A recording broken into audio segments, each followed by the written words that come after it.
Good morning, everyone, and we're post-draft day. I feel like a fat loser piece of shit. I'm about to go on like a 4 to 6 mile walk.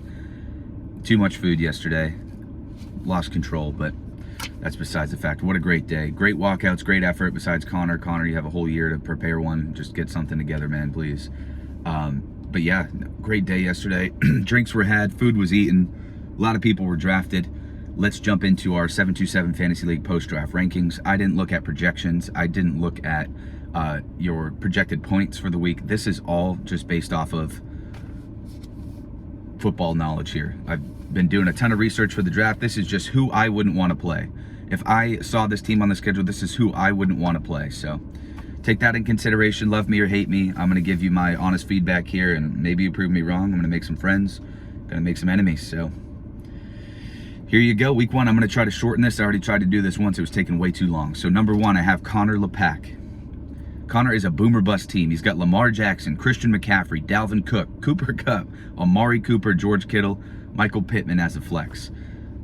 If Connor's team can stay healthy, this is a team I don't want to see on the fucking schedule whatsoever. I play him week one, of course. We're going to have a fucking clash of titans. I left myself out of this pre-draft ranking because, of course, I'm biased towards the players I selected. So I put a poll in the chat. If you could please vote in the poll where you think I should fall after hearing these rankings. But Connor's got two Patriots on his bench, too, ready to come in. Zeke Elliott and Juju Smith-Schuster ready to come fucking tote the rock and catch a touchdown. So a little bit of depth there for Connor. I wish Connor had a little bit more depth with his starting lineup, but again, if they stay healthy, this is a team I absolutely do not want to play. Number two, same story here. Brent O'Neill, highest projected points this week. Not that I took that into consideration, but he is projected the highest. Jalen Hurts, James Conner, Rachaad White, Jay Jettas, Jalen Waddle, Evan Ingram, Christian Watson, Miami D. I don't want to face Jalen Hurts with his rushing ability. I don't want to face Justin Jefferson. Jalen Waddle catches a shitload of balls. I think the spark plug of this team that makes it an elite team is Christian Watson. If Christian Watson can ball with Jordan Love and be his go-to, makes it an even scarier team to face. On the bench, we have some depth. Jaylen Warren, A.J. Dillon, people that can help the team if someone goes down, or even A.J. Dillon can get in there and tote that thing. So, great team, Brent. Number two this week. Let's see if it pans out that way. Number three, I have the defending champ, I can't believe I just said that. Number three, I have the defending champ, Stephen Higgins. Pat Mahomes, Travis Kelce. I never want to play those two. If you throw in Jahmyr Gibbs, who has a great year, that's a big issue. Jamal Williams is toting the rock for the Saints in an easy-ass division, easy schedule. So I like Jamal Williams a lot, too, for the first four anyway. Till Kamara comes back, he'll still see some work, but that'll slow down a little bit. But when that does slow down, that means Breece Hall on his bench is ramping up and taking his spot. So Steve's got a solid team. The only thing, if I had to have one critique of this team that doesn't scare me too much, is the aging receivers. We have Grandpa pushing his fucking, I don't know, the walker. He's pushing his walker. That made no sense. Sorry, my brain's fried today. DeAndre Hopkins, Mike Williams, and we have OBJ on the bench. Just some aging receivers. I mean, I guess they might have some left in the tank. If anyone has anything left in the tank, I think it's Hopkins. But with Quentin Johnson, a new charged-up rookie coming to the Chargers, ton of mouths to feed. I just don't like Mike Williams this year. Keenan Allen's healthy. So that's just my opinion, but that's why we're at three. Number four, Roman Haddock. Solid team. Very solid all around. The only position I don't like is Daniel Jones as your starting quarterback, really. I know he finished high last year. I just don't trust him to have another season like he did last year. I think they're going to get his number and stomp on his tits. He's always a middle-of-the-road guy. Not bad fantasy-wise, but I will say you have Dak Prescott backing up, who I think will have a really good year. So you're kind of safe there at quarterback. Great late-round pick to save the Daniel Jones starting QB scenario. Again, just my opinion, but the rest of the team is solid. Joe Mixon, Najee Harris gets a lot of volume. Let's see if he can punch it in the end zone this year. I hope so for your sake. You got him at a discount this year. I had him as first overall last year. Joe Mixon's probably got some left in the tank. Had a down year last year. Let's hope he doesn't continue to regress. But then we got Jamar Chase. Keenan Allen always catches the ball, high volume guy. TJ Hawkinson, tight end 3. We got Terry McLaurin at flex, another high-end guy if he can stay healthy. We need Hawk, and we need Terry McLaurin to stay healthy for you for this to be a dominant team. Dallas defense, and then we got, again, Dak on the bench and Jerry Jeudy ready to come in at a moment's notice. Number 5, Joshua Fisher. I actually really like Josh's team this year. We know Josh is the most vocal in the league about how great his team is and all the championships, but I do like his team. Trevor Lawrence, stellar QB. I think he's going to have a great year. A lot of mouths to feed. They only got better with Calvin Ridley. We got Derrick Henry toting that thing up the middle. I think Henry's still a big bitch and got some left in the tank. Run heavy. They added D-Hop to help on the passing game. It is Ryan Tannehill, but I think Henry's still got some left in the tank. Alexander Mattison taking over the lead role on a potent Vikings offense that could go to the Super Bowl this year. I will come back to this. I think they're my pick to go to the Super Bowl from the NFC. Stephon Diggs, Stephon Diggs and Calvin Ridley. You got the little pairing with T-Law and Calvin. I love that. Cole Kmet, I mean, you just had to take a tight end. You can't be strong everywhere. I do like Cole Kmet, though, although the Bears scare me. So, I mean, that's just kind of a flyer. Chris Godwin eating up the passes at your flex position. So, let's say Chris Godwin's not performing. Let's say Diggs or Calvin go down. You got Quentin Johnson ready to go on the bench to jump in there and start being productive. I think Quentin Johnson's going to have a good year for the rookies anyway. Number 6, we have Morgan Harris. I actually liked Morgan's draft. Justin Fields, I think, sucks as a passer and won't ever be elite as a passer, but he could fall into a Jalen Hurts type scenario where the Bears keep getting better and better and they have a solid team around him and his legs are just too much. He runs the ball a lot, so scary there. Then we got Aaron Jones. He is aging. He's been a top 10 back the past 5 seasons in a row. I like Aaron Jones. He was on my radar. I just didn't end up getting him. But there's got to be a decline at some point. Hopefully it's not this year. If he stays solid, you'll be good. J.K. Dobbins, I like that Ravens offense a lot of mouths to feed, but I think they will run the ball and he will get some good looks, especially trying to defend Lamar. Tyreek Hill, of course. Some would argue that Tyreek Hill could be QB1 this year. We get a healthy Tua all year, hopefully, if he doesn't get concussed. I thought about taking Tyreek Hill at pick 3, so great pick there. And then you got Chris Olave in a weak division. They fucking suck in that division. No offense to the Bucs. Maybe the Bucs will be better than expected.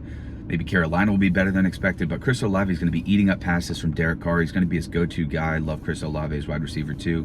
You got tight end too, Mark Andrews. So I could make an argument that Morgan could jump fish. We'll see week 1 how everything pans out. This is just my initial look. You have New England defense.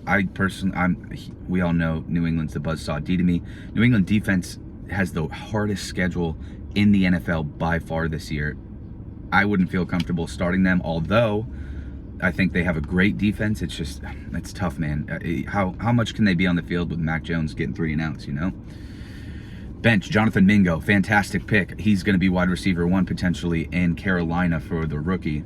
Derek Carr as your backup as well, not bad. Number 7, Rick Whiteman. Number 7 on the power rankings is Rick Whiteman. Love Deshaun Watson, great pick there. Saquon Barkley had a fantastic year. I think he regresses a tad, but not a ton. Deshaun Watson, again, I think he's going to fucking light it up this year. He was on my radar as well, but Joe Burrow fell to your old man. So, Ramondre Stevenson, question mark there. New England backs always scare me. He was solid last year. We're going to move the ball more. We're going to run the ball. So I think you're safe there. The signing of Zeke scares me a little bit. CeeDee Lamb is going to have a fantastic year with Dak. I think everyone's not talking about the Cowboys this year and should be. Devonta Smith as well was a great wide receiver on my radar as well. Great pick there, Rick. I think Rick's got a solid team. This isn't screaming last place to me. I do like his flex, Cam Akers. I know everyone's scared of Cam Akers after his start last year, but take a look at how Cam Akers finished the year last year. They're getting healthy. Hopefully Cooper Kupp comes back. They get a handle back on their offense. Cam Akers is that guy. We got Brian Robinson ready to come in. If not, Deontay Johnson ready to come fill in the gaps as well. Number 8, I have Mr. Schultz. I love the A-Rod pick. I liked him as a backup though, and taking a more proven option. He is aging, but I will say this is giving me Peyton Manning to the Broncos vibes with Aaron Rodgers going to the Jets. They were only a quarterback away. The only reason that New England would beat the Jets, that everyone would beat the Jets last year, is because Zach Wilson is a bonehead and he'd throw 3 interceptions a game. He fucking sucked. And I think Aaron Rodgers is going to have Garrett Wilson catching them touchdowns. So great pick there. You did stack him with Garrett. I love the stack. Honestly, Josh Jacobs, Kenneth Walker, a little bit injury prone. I think he was running back 12 last year. If he can stay healthy, I don't know. He just scares me a little bit, especially with Zach Charbonnet looming. We'll see. DK Metcalf, not a fan. Not a fan of DK. I don't know why. I know he's a good receiver, big guy. Just not a fan of DK. Kyle Pitts, we're waiting on Pitts to boom, man. I mean, high expectations for Kyle Pitts. Haven't seen it yet. Let's see it this year. Jonathan Taylor ready to come firing out of the gate, though, for Schultz as his flex right now. He's going to have to start another player the first 4 weeks. He's got Jamison Williams on the bench, who's also suspended. Some other guys. We got a chain. We got Kadarius Toney, Sam Laporta, Jordan Addison. I think Jordan Addison's going to be fantastic as a wide receiver 2 or 3 on that team. We'll see, Schultz. Let's see. I mean, we all know you end up there somehow. So, number 9, Nicholas Coca. Not a huge fan of the team, but you do have star power in Josh Allen, Nick Chubb, Isaiah Pacheco. Not a fan really. Clyde Edwards-Helaire is still there. I just don't trust the running back situation in KC. But following that up with T. Higgins and DJ Moore, and then we just went on like this weird Pittsburgh run. Not a big fan of Coca's team. I'm sorry. I love you. But we got Pat Freiermuth. I like George Pickens, but not paired with Freiermuth in that same offense. Don't trust the entire offense. And then Pitt D as well. I don't know if you're like hard on Pitt this year, but interesting. Bench, we got Kamara ready to come in, though. We got Jackson, JSN, and we got Marcus Valdez-Scantling ready to come in at any time. I think MVS is going to be good in KC. So we'll see, but I got you at 9 for now, Coca. So beat KC week 1, you never know. Number 10, we got Christian Kirk. We got Captain Kirk leading the charge for Team Nev. Do like Kirk and his prolific offense this year. I think that QB documentary takes them over the top, and they go to the Super Bowl this year. So great pick there. We got Bijan. We took Tony Pollard, 2 solid backs. Deebo Samuel. I think Ayuk takes a leak. I think he takes a leak over. I think Brandon Ayuk takes a leap over Deebo this year, which is why he is on your old man's team, but not bad. Still, Brandon Cooks will be fed a lot. I think Brandon Cooks got a tad left in the tank, and he'll just get some volume, not a lot of touchdowns. Darren Waller, I don't know what to say about him. Damian Pierce as your flex, RB1. So you got 3 RB1s. Let's see how they perform. You have a stellar bench. That's the one thing about Nev's team. He could fly up the rankings next week if he gets a dominant win. Stellar bench. We got James Cook, Sky Moore, Gabe Davis. There's some good bench guys on Nev's team. Really like Nev's bench. Last person, Casey Lepak. I could regret putting Casey at 11. It's just, after taking a second look, I could have jumped him over Nev or Coca or even Schultz, honestly. I just had to put someone in order. All these teams at the bottom, 6 through 11, are interchangeable in my opinion. Casey's got Justin Herbert, Miles Sanders, Javonte Williams, Devontae Adams, A.J. Brown, Drake London on the bench, Nico Collins on the bench. The only thing I didn't like, the Eagles better score a fuck ton of points, and I think you're going to lose week 1 for this reason. Not being biased here, but New England does have a tough defense, and you have 3 Eagles. So you have their running back, their tight end, and their wide receiver 1. That's a lot of mouths to feed, and Jalen Hurts runs the ball. That's the only thing that scares me of this team, which is why I put you down there. Javonte does have a history of getting hurt, so that's what scares me. There's your rankings. We're at fucking 13 minutes. This is hard to cram in everywhere, but I promise you the future ones will be a lot shorter than this as we start to win games and have more to go off of. This was just the initial rundown. That's it. Suck a fat one. Have a great weekend.